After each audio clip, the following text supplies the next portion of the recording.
All right, so I'm sitting here laughing to myself, and so I decided to let people in on what I'm laughing at.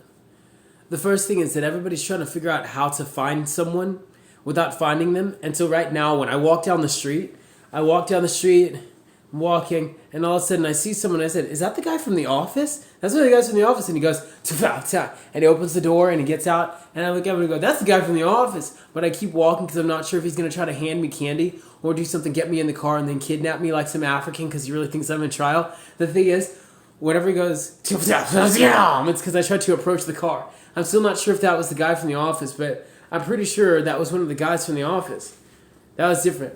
That was in Brentwood Park. That was crazy. The thing is, there's more. Because now I'm having trouble with people hacking.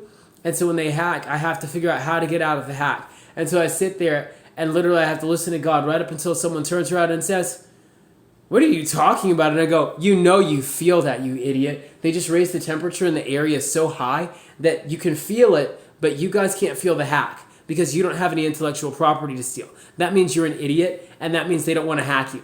That means if you're not being hacked, you're an idiot. That's why I get hacked, because I have the good ideas. You don't get hacked because you're an idiot. And so if I tell you why you're an idiot, it's because I just did everything possible to prove it. I'm not doing anything to you. I'm not doing anything. See, I'm not doing anything. I'm not doing anything. See, I'm not doing anything to you. But you want to get me arrested from all the way in your city because I just told you off with my intellectual property. You understand? That means that I told you off with so much intellectual property that you said, just find him! And you can't figure out which city I'm in. I don't know what to tell you because sometimes people do things to change their settings. And sometimes people move things, and sometimes people create sets. Do you know what that means?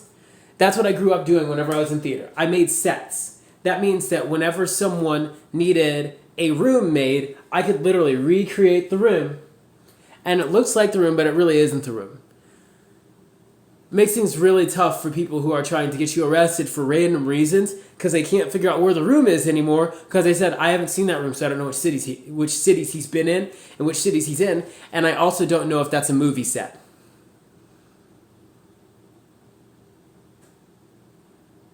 That's why this is funny. Because people don't understand how to use their stuff. They don't understand how to use what they have. And they're actually out of their right minds. Because they're still trying to figure out why I know what I'm talking about. Or why I don't know why I'm talking about what I'm talking about. Or why I don't know why I'm talking about what I'm talking about. Or how I'm talking about things. And they're still trying to figure out what I just did. To make sure that everyone doesn't do anything stupid. So when things are stupid, it is because you're stupid. But when things are smart, it is because you're smart. How about that?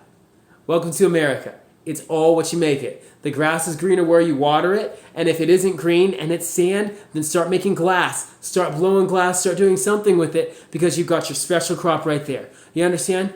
This is America. That means that you can walk on the side of the street and kill a possum and cook it right there on a stick and then sell it to some dude who's hungry. Unless you're hungry. That's what America's like.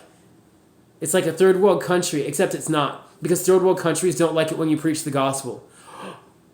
That's what makes a city into a third world country. Did you know that? When people don't let people preach the gospel, it makes the entire city into a third world country in a split second because people can't speak their mind without someone impoverishing them. The problem is that they have to impoverish the next guy who says that wasn't okay, and that means that they start impoverishing people who just say that wasn't okay. They don't even have to preach the gospel anymore. They don't even have to talk about God. You understand? This is going on. That's who gets in the most trouble right now. So basically, I get put in jail for a random reason. Then some Muslim says, that's not okay. And he says, get out. And then some Hindu says, that wasn't okay. And they say, get out. And then some Buddhist says, oh, no, I wouldn't even done that. And he says, get out. And the problem is then some person practicing witchcraft turns around and says, I'll kill you. The problem is that's a witch and she really will kill you. And so she says, I'm going to kill you with this. And so she tries to make it look like an accident as she's killing you. Then she gets killed by some Satanist who really wasn't practicing any of that. But do you understand? That's where everything's going right now.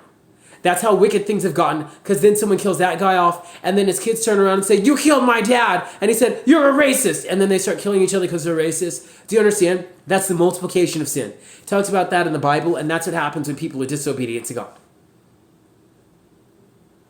Did you know that? So I'm cooking ramen, so I'm going to hit the button.